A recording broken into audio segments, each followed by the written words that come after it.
Welcome. This story is being brought to you by William Jevning and is being narrated by Jim Sower. This is the Jerry Crew story. True Magazine, article by Ivan Sanderson, 1959, Bluff Creek, with Andrew Ginzoli photo, 1958. Somewhere in the wilds of California, there is a gigantic creature which walks on its hind legs, leaves huge human tracks, and is scaring the hell out of everybody. What is it? Nobody knows yet. One of the world's foremost zoologists, Ivan T. Sanderson, is also a widely traveled explorer, a veteran animal collector of both known and previously unknown animals. He is a highly respected research scientist. His previous writings include close to a dozen books, the most famous being the classic Living Mammals of the World, and several articles for this magazine. Andrew Ginzoli discusses track imprint with Jerry Crew, October 5th, 1958. Track was found alongside Crew's Caterpillar tractor when he arrived for work on the road construction near Bluff Creek, California. Crew also maintained an equipment storage area near the Louse Camp Bridge. The story. California is a huge state, and an immensely varied one. It is nearly 800 miles long, and it contains everything from barren deserts to lush tropical jungles. It is full of oddities and enigmas, ranging from almost active volcanoes to places where commercially minded properties assure travelers that something has gone wrong with good old reliable gravity itself. California is always good for a story, and the rest of the nation is always willing to indulge in a big laugh at its expense. But there is one story that nobody is laughing at anymore, and it may turn into the biggest thing to come out of that fabulous state since they found something yellow at John Sutter's mill. On August 27th, 1958, a tractor driver named Gerald Crew drove out to his job, which at that time was working with the crew pushing a new lumber access road into the uninhabited and only loosely surveyed territory near the borders of Humboldt and Del Norte counties in northwest California. Jerry Crew is a native of Salyer Township in Humboldt County. He is an active member of the Baptist Church, a teetotaler, and I have talked to enough people up there to state flatly that his reputation for honesty, level-headedness, and just plain common sense is an excellent one. The area where this road was being built is, surprisingly enough, an almost trackless wilderness. It is bordered by the Pacific Ocean on the west and Oregon on the north. Highway 299 runs along its southern border, and it stretches some 130 miles inland to Highway 99. It is crossed by one winding blacktop road and some lesser roads, plus an assortment of logging trails and jeep roads which are used very rarely. While California is thought of as a heavily populated state, this particular section, encompassing some 100,000 square miles, has no known inhabitants at all. Almost anything could be living there, and nobody would be the wiser. If this sounds far-fetched, remember that it was only a relatively few years ago that a Stone Age Indian named Ishi, the last survivor of a race of men long believed extinct, walked out of the forest and surrendered himself to a startled slaughterhouse butcher in Oroville, California. Oroville is only about 65 miles north of the state capital of Sacramento, and a good deal closer to civilization than the remote spot where Jerry Crew found the first evidence of the snowman. Crew's crawler tractor had been left overnight at the head of the new road, about 20 miles north of the point where it branches out from the narrow blacktop that runs through the Hoopa Indian Reservation from Willow Creek to a place with the delightful name of Happy Camp up near the Oregon border. Jerry was an older member of the crew employed by Mr. Ray Wallace, a subcontractor to the firm, Block and Company, which had contracted with the Public Works Department on behalf of the National Park Service to build the road. Jerry is a local man, Most of his fellow workers were also local men, and included, among others, a level-headed young nephew, James Crew, and 2 experienced loggers of Hoopa Indian origin. The country is extremely mountainous. As a matter of fact, in most places it is almost vertical, so that you can only go up on all fours or down on your bottom. It is clothed in a closed canopy of enormous spruce and other conifers, beneath which is a spreading sub-canopy of broad-leafed bushes and small trees, while the ground below is covered with a mat of mosses and beautiful ferns. No matter how high you climb, the dense foliage and mountainous geography make it impossible to see, at best, more than about 4 square miles. The road on which Crew was working crawls laboriously up the face of the western wall of a valley that encloses the stream known as Bluff Creek. All along this mountainous trail there are the stumps of vast trees cut and hauled out, and the great dozers and crawlers clank and roar in the hot summer sunlight as they gnaw their relentless way into the timeless land. Those employed on this work live during the week in camps near the roadhead. Some have their families with them and stay there all week. Others go home to nearby communities on Friday nights and return on the following Monday morning. Jerry Crew's practice was to return to his family over the weekend, leaving his machine parked at the scene of the current operations. He had been on this job for 3 months before the eventful morning of August 27th, 1958. What Crew discovered when he went to start up his cat that morning was a series of footprints that formed a continuous track to, around, and then away from the machine. Such tracks would not have aroused his curiosity under normal circumstances, because there were 36 men at that roadhead, and the newly scraped roadbed was covered with soft areas of mud, alternating with patches of loose shale. What did startle him, however, was that these footprints were of a naked foot of distinctly human shape and proportion, but by actual measurement a whopping 16 inches long. His first reaction was to consider them a hoax. Crew had heard of similar tracks found by another road gang working 8 miles north of a place called Corbell on the Mad River earlier in the year. Jim Crew had also mentioned having come across something similar in this area. Being a practical, matter-of-fact person, he felt considerably annoyed that some outsider should try to pull such a silly stunt on him. He told me that he suspected an outsider because, while his fellow workers liked a harmless joke as much as any man, he knew that this job made them far too tired to go clomping around in the dark, making silly footprints in the dirt. Then he got to thinking about this outsider and wondered just how he could have gotten there without being spotted passing the camps farther down the road, and how he had gotten out again, or where he had gone to.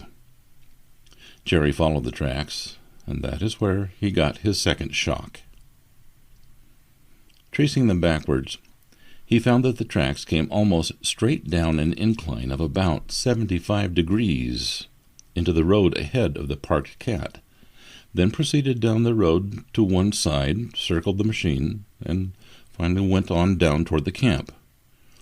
Before getting there, however, they cut across the road and went straight down an even steeper incline and continued into the forest, with a measured stride that varied only when an obstacle had to be stepped over or a bank was so steep a purchase had to be obtained with the heels only. The stride was enormous, and proved on measurement to range from 46 to 60 inches, and to average almost twice that of his own. Crew's fellow workers refused, at first, even to go and look at this preposterous nonsense that he had said he had found. But eventually some of the men, who had to go that way anyway, agreed to take a look. Some of them, Jerry tells me, looked at me real queer, but there were others who reacted differently. All of them, it developed, had either seen something similar in that general area, or had heard similar tales from friends and acquaintances whom they regarded as reliable. Only the Indians present said nothing. Then they all went back to work. Nothing further happened for almost a month. Then, once again, these same monstrous footprints appeared overnight around the equipment and also farther down the road toward the valley and around a spring. Still, however, the matter remained a purely local affair for another 3 weeks, the details known only to the men working on the road and their immediate families. Then in the middle of September, Mrs. Jessie Bemis, wife of one of the most prominent and outspoken skeptics among the road crew, wrote a letter to the leading local newspaper, the Humboldt Times of Eureka, which said, in part, "A rumor started among the men about the existence of a wild man. We regarded it as a joke. It was only yesterday that my husband became convinced that the existence of such a person is a fact. Have you heard of this wild man?" The editor of the paper, Andrew Genzoli, says that at first he regarded this letter with a thoroughly jaundiced eye, but the longer he saw it lying about on his desk, the more it intrigued him, and finally he decided to publish it. He expected a storm of derision. Instead, a trickle of confirmatory correspondence began to come in from the Willow Creek area. Then on the 2nd of October, Bigfoot, as the creature was now being called, appeared again on his apparently rather cyclic route, leaving tracks for 3 nights in succession, and then vanishing for about 5 days. This time, Jerry Crew was prepared with a supply of plaster of Paris, and he made a series of casts of both right and left feet. 2 days later, he took time off to drive to Eureka on personal business, and he carried the casts along with him to show a friend. While he was there, somebody told editor Genzoli about him. When Genzoli met Jerry Crew and saw his trophies, he realized he had some real live news on his hands. He ran a front pager on it with photographs the next day. Then the balloon went up. The wire services picked it up, and almost every paper in the country printed it, while inquiry flooded in from abroad. The first I heard of this affair was a cable from a zoologist in Paris, who sounded slightly hysterical. I've done a good bit of writing on this general subject, and so I get a lot of esoteric cables about all sorts of things like sea monsters, abominable snowmen, 2-headed calves, reincarnated Indian girls, and so forth, the majority of which I am inclined to look into because the world is, after all, a large place, and we don't know much about a good deal of it. I rather naturally assumed the location as given, California, must have been a complete error of misquote. It is all very well to have an abominable creature pounding over snow-covered passes in Nepal and Tibet. After all, giant pandas and yaks, and antelope with the nose like Jimmy Durante, and other unlikely things have come from thereabouts. And it is even conceivable that there might be little hairy men in the vast forests of Mozambique, in view of the almost equally unlikely but more or less hairless pygmies of the eastern Congo that are there for all tourists to see. But a wild man with a 16-inch foot and a 50-inch stride tromping around California is a little too much to ask even Californians to accept. Of course, there have been similar reports of a like creature called Sasquatch from all over British Columbia for a century, but then Canadians are still sort of foreigners, and also there are far too many Indian legends mixed up in their stories. The amazing thing in this California case was that the world press actually took it seriously enough to carry it as a news item. Not so for the rest of humanity. One and all, apart from a few ardent mystics and professional crackpots, rose up in one concerted howl of outrage. Everybody connected with the business, and notably editor Genzoli, was immediately smothered in a storm of brickbats. In the meantime, however, a number of other things had happened. Most notable among these was the reappearance of Bigfoot the night before the contractor, Ray Wallace, returned from a business trip. Wallace had heard rumors that either his men were pulling some kind of stunt up in the hills, or somebody was pulling one on them. And he was apprehensive, but he told me the skilled and reliable workers were not plentiful, and under the best conditions the remote location was not conducive to the staying power of anyone. He suspected that someone might be deliberately trying to disrupt his operation, and he was determined to solve the mystery. Now, it so happened that Ray's brother, Wilbur Wallace, was also working on this job, and he, in addition to seeing the tracks many times, had witnessed 3 other startling occurrences. These he described in detail to his brother. First, it was reported to him by his men that a nearly full 55-gallon drum of diesel fuel, which had been left standing beside the road, was missing, and that Bigfoot tracks led down the road from a steep bank to the place where it had stood, then crossed the road, continued on down the hill, and finally went over the lower bank and away into the bush. Wilbur Wallace found the tracks exactly as the men had stated, and he also found the oil drum at the bottom of a steep bank about 175 feet from the road. It had rolled down this bank after having been thrown from the top. What is more, it had been lifted from its original resting place and apparently carried to this point, for there were no marks in the soft mud indicating that it had been either rolled or dragged. Second, a length of 18-inch galvanized steel culvert disappeared from a dump overnight and was found at the bottom of another bank some distance away. Third, a tire for a carryall earth mover, weighing over 250 pounds, had likewise been in part carried and in part rolled a quarter of a mile down the road and hurled into a deep ravine. Even after hearing these things from his own brother, Ray Wallace remained skeptical. However, on his first day on the job, he stopped for a drink at a spring on the way down the hill when he himself stepped right into a mass of Mr. Bigfoot's tracks in the soft mud around the outflow. Ray Wallace is a hard-boiled and pragmatic man, and he was already experiencing trouble keeping his men on the job. Hand-picked as they were, quite a few had simply packed up and left. Wallace was convinced now that somebody was trying to disrupt his work, and this made him furious. In fact, he got so angry, he brought in a man named Ray Kerr, who had read of the matter in the press and who had asked for a job on the road in order to be able to spend his spare time trying to track the culprit. Kerr brought with him a friend by the name of Bob Basile, who had hunted professionally in Mexico and who owned 4 good dogs and a British-made gun of enormous caliber which considerably impressed the local people. Kerr, an experienced equipment operator, did a full daily job. Basile did not take a job, but only hunted.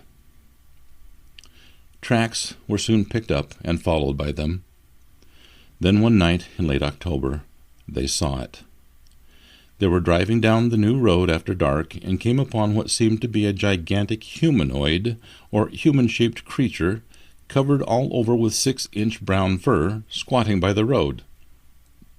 They said it sprang up in their headlights, crossed the road in 2 strides, and vanished into the undergrowth. They went after it with a flashlight, but the brush was too thick to see anything. They measured the road and found it to be exactly 20 feet wide from the place where the creature had been squatting to the little ditch where it had landed after those 2 strides. Spurred by this encounter, they redoubled their hunting forays, but their dogs disappeared a few days later when they were following Bigfoot's tracks some distance from the roadhead. The dogs were never seen again, though a story was told that their skins and bones were found spattered about some trees. All this was, of course, taken with hoots or derision by everybody, including those in Willow Creek who had not seen the tracks. There was one notable exception. Andrew Ginzoli of the Humboldt Times. He accompanied his senior staff photographer, Neil Hulbert, and visited Bluff Creek personally, found some fresh tracks, and photographed them. He also found something else. In following the tracks down the road, they came across a pile of feces of typically human form, but, as they put it, of absolutely monumental proportions. They contemplated going to fetch a shovel and some container by taking this back to Eureka for analysis, but it was a very hot night, and there was a 5-hour drive over a dangerous road ahead of them, and while they did not say so, it would not be surprising if they were a little shaken by the night's events. Later, however, Ray Wallace also stumbled upon a similar enormous mass of human-shaped droppings. He shoveled them into a gallon can and found they occupied exactly the same volume as a single evacuation from a 1,200-pound horse. Further foot tracks and other incidents are continually being reported. Later last spring, 2 flyers, a husband and wife in a private plane, were flying over the Bluff Creek area. It was April, and there was still snow on the mountain tops, some of which are bare of trees. It is alleged that they spotted great tracks in the snow and that, on following these up, they sighted a creature that had made them. It was enormous, humanoid, and covered with brown fur. I am still trying to locate this couple, but at the time of writing have not identified them. Other recent reports are more easily pinned down. Among these are alleged statements by 2 doctors of having met a Bigfoot on Route 299 early in 1958, and a lady of great integrity who, with her daughter, saw 2, one smaller by far than the other, feeding on a hillside above the Hoopa Valley. This lady, who does not wish her name to be used, also told my partner that when she was a young girl, people used to see these creatures from time to time when they went fishing up certain creeks leading into the Hoopa Valley, and that she once saw one swimming across Bluff Creek when it was in flood. She also states that people did not go above certain points in these valleys because of the presence of the creatures. More pertinent, however, were a positive flood of further alleged discoveries of similar foot tracks by all manner of local citizenry over a wide area and extending back for many years. These all came to light as soon as the local press began to take this matter seriously. A Humboldt Times reporter named Betty Allen did some talking to the Hoopa and Yurok Indians about these matters and added more to the growing picture. One middle-aged Hoopa man merely reacted, "Good Lord, have the white men finally got around to that?" More information came from a Mr. Oscar Mack, an older gentleman of the Yurok clan of the Klamaths.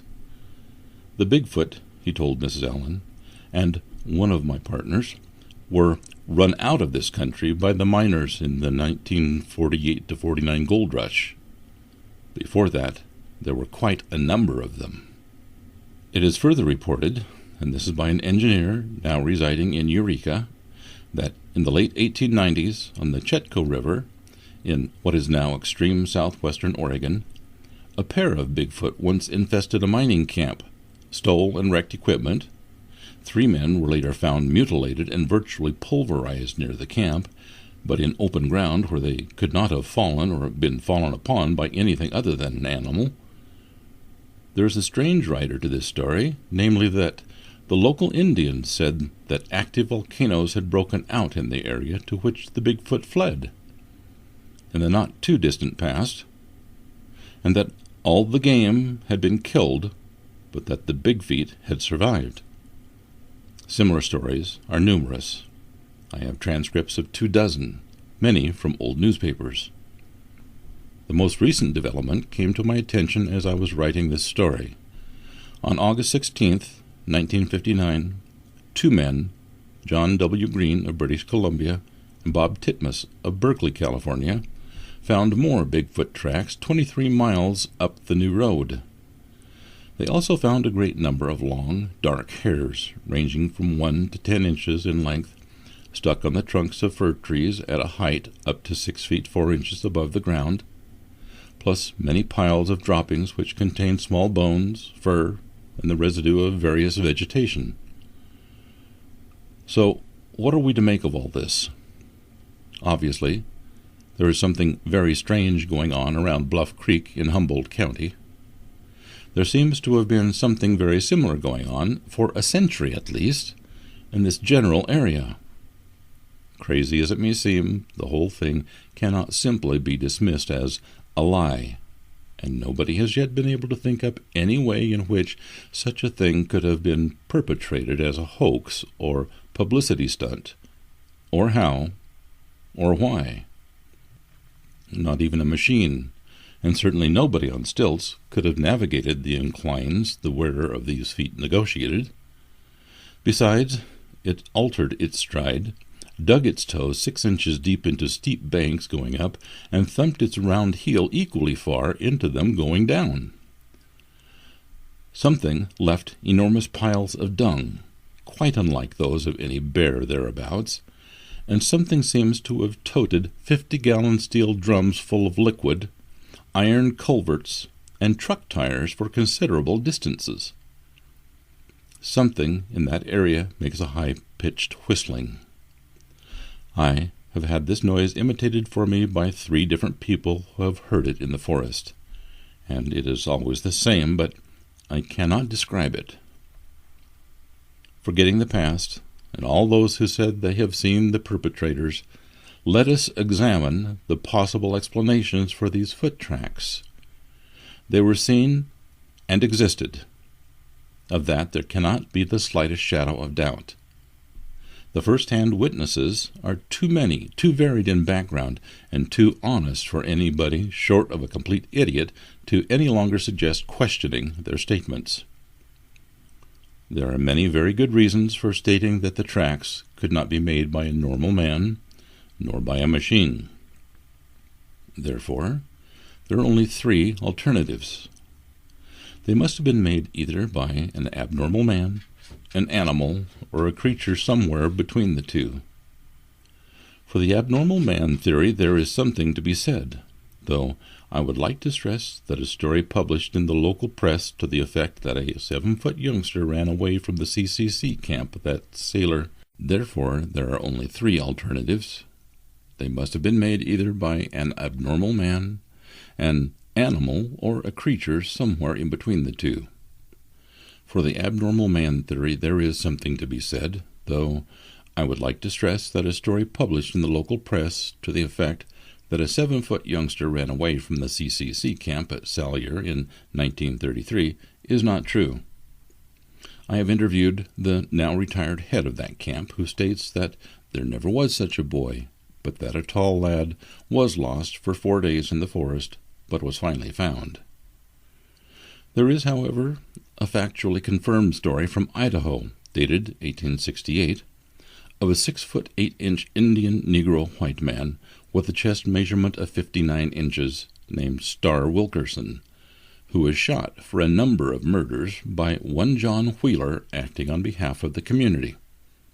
His feet measured 17.5 inches, and he was almost completely wild.